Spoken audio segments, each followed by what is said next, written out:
Hello दोस्तों, स्वागत है आपका एक नए क्लास में। कई सारी कंफ्यूजन, और जैसे ही बच्चा 12th पास होता है, कंफ्यूजन नंबर 1 कि सर हम करें क्या। करने के बाद उसने जैसे तैसे डिसाइड किया कि सर हम बीएससी कर लेते हैं। अब कई सारे नीचे कमेंट, सर कि बीएससी हिंदी में होती है या इंग्लिश में होती है या फिर दोनों में होती है, बड़ी सारी कंफ्यूजन है सर, इसे क्लियर कर दीजिए। तो चलिए सर, एक नए क्लास के साथ में हाजिर हैं। नए हैं तो चैनल को सब्सक्राइब कर लीजिए। चलिए शुरू करते हैं। देखिए, प्रॉपर एक्सपीरियंस बताएंगे। कहने के लिए देखिए 2 प्रकाशन के मॉडल आते हैं। अगर हम आपको यहां पे दिखाएं तो देखिए सर, मान लीजिए ये प्रतिभा प्रकाशन है, ठीक है सर, ये टोटल हिंदी में है, ये लिखा हुआ हिंदी मीडियम। उसी तरीके से एक इंग्लिश मीडियम भी आता है। तो सरल भाषा में कहें तो यानी बीएससी अपनी दोनों में होती है, हिंदी मीडियम में भी और इंग्लिश मीडियम में भी, ठीक है सर। लेकिन अब हम आपको यहां पे थोड़ी सी कुछ ऐसी बातें बताएंगे जो आपको किताबों में नहीं मिलेंगी, एक्सपीरियंस से मिलेंगी। देखिए, जो हम लोग यूपी बोर्ड वाले होते हैं, गरीब टाइप के लोग, ठीक, गरीब का मतलब यानी जिसके पैसे की कमी है, इंग्लिश पढ़ने में उसे दिक्कत हो रही है, मान लिया कोई कठिन सा वर्ड आ गया, अब आदमी सोच रहा क्या करें।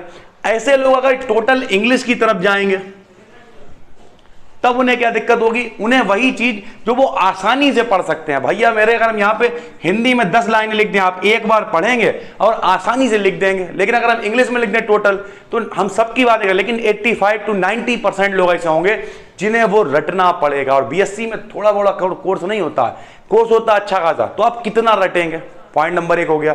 तो आप टोटल इंग्लिश में आप कहते हैं हम नहीं लिखेंगे। लेकिन अगर आप टोटल हिंदी में लिखने जाएंगे, लोग कहेंगे कोई फर्क पड़ेगा, नहीं फर्क नहीं पड़ेगा। अगर लैंग्वेज बहुत अच्छी है, आपका कंटेंट बढ़िया, तो फर्क नहीं पड़ेगा। लेकिन जो मेरा पिछले 11 सालों का एक्सपीरियंस है, लोग क्या करते हैं, मिक्स में लिखते हैं, हिंदी इंग्लिश मिक्स लिखते हैं, ठीक है सर। अब हिंदी इंग्लिश मिक्स बी डिकेडियन साइंस चैनल पर हमने कई सारी चीजें बीएससी की पढ़ा रखी हैं और मिक्स में पढ़ा रखी हैं। कुछ लोग कहेंगे सर मिक्स लिखने से नुकसान तो नहीं होगा। तो जो मेरा एक्सपीरियंस है वो हम आपके साथ शेयर कर रहे हैं पिछले 11 सालों का।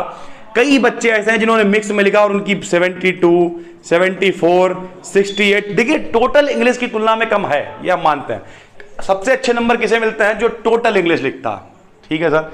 ये नहीं, हम लोग जो मास्टर भी चेक कर रहा होता है, कहने उसके दिमाग में भी होता है, अरे बच्चे ने टोटल इंग्लिश में लिख दिया, अरे बच्चा इसका मतलब टैलेंटेड है।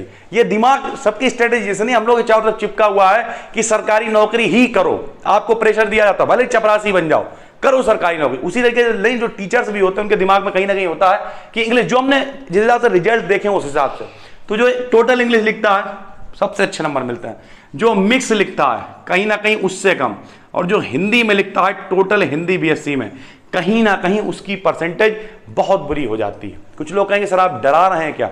नहीं सर, देखिए अभी आप 12th पास हो गए, जब आप आगे बढ़ेंगे तो आपको कहीं ना कहीं इंग्लिश कब तक पीछा छुड़ाएंगे, कब तक भागेंगे आप। तो जाहिर सी बात, जरूरत तो आपको पढ़ने ही वाली है। तो अगर आप टोटल इंग्लिश नहीं भी लिख सकते हैं तो आप मिक्स में लिखना शुरू करिए। 2-4 वोकैब्स अच्छी हो जाएंगी, मीनिंग अच्छी हो जाएंगी। जब वोकैब्स अच्छी हो जाएगी तो धीरे धीरे आप इंग्लिश बनाना भी सीख जाएंगे। और एक टाइम आएगा जब सेकेंड ईयर फाइनल तक पहुंचते पहुंचते आप आसानी से टोटल इंग्लिश में भी लिख लेंगे। और टोटल इंग्लिश में लिखना कोई बहुत कठिन काम नहीं होता है, ठीक है सर। बस 2-4 इंडेफिनिट सेंटेंस आप सीख लीजिए, पार्टिसिपल का इस्तेमाल सीख लिया, और 2-4 चीजें और हैं, ठीक है। बहुत ही जल्द इंस्टाग्राम पे लाने वाले हैं पूरी सीरीज, इसमें डेली यूज में बोलने वाले सेंटेंसेस आपको सिखाएंगे। अगर आप भी चाहते हैं तो नीचे कमेंट करके बताइए। नए हैं तो चैनल को सब्सक्राइब कर लीजिए। उम्मीद करते हैं समझ में आ गया होगा कि बीएससी होती तो दोनों मीडियम है, लेकिन ज्यादातर लोग मिक्स में लिख लेते हैं क्योंकि वो टोटल इंग्लिश में लिख नहीं पाते हैं और टोटल हिंदी में उन्हें नंबर नहीं मिल पाते हैं। उम्मीद करते हैं आपकी टेंशन दूर हो गई होगी। नए हैं तो सब्सक्राइब करिए और नीचे कमेंट करके अपनी समस्या को जरूर बताइए। चलिए फिर मिलते हैं, तब तक के लिए धन्यवाद।